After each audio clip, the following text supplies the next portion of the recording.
Did you know that the 460 locomotive type was often called a 10-wheeler? The name comes from adding the number of lead wheels, 4, to the number of driving wheels, 6, for a total of 10.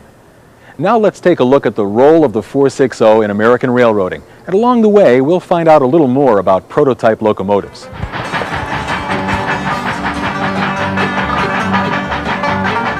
In the 1830s and 40s, the fledgling railroads in the United States began to build westward to tap the vast resources of the American frontier.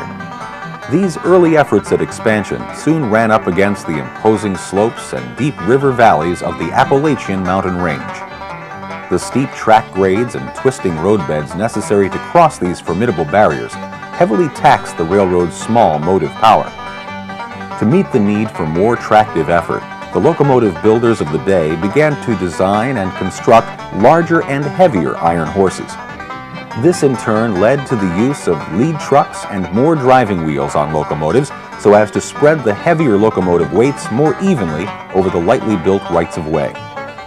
Lightweight 420 and 040 locomotives were quickly replaced by 440, 260, and 080 engines. In the 1850s, the first 460 locomotives began to appear. The railroads quickly found them ideally suited for both freight and passenger service. The design quickly proved to be very successful and was soon copied by other railroads across the country. In fact, the 460, along with the 280, became one of the most popular locomotive designs of all time. Over a 70-year period, thousands of them were constructed by almost every builder of locomotives. The 460 design was built in a variety of shapes, sizes, and were used in all types of service: freight, switching, industrial hauling, and of course, passenger trains.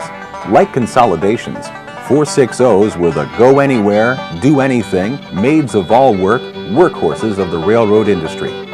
They were used around the world on standard gauge, narrow gauge, and even broad gauge railways.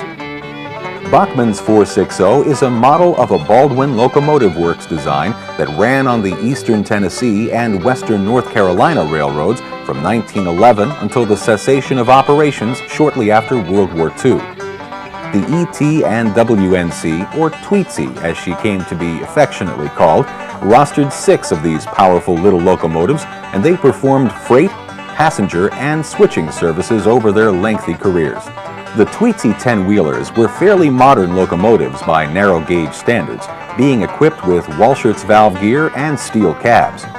However, following prototype history as an example, Bachmann is making available some 460 models with older style domes, Stevenson valve gear, and wooden cabs. There's a model to suit everyone's taste.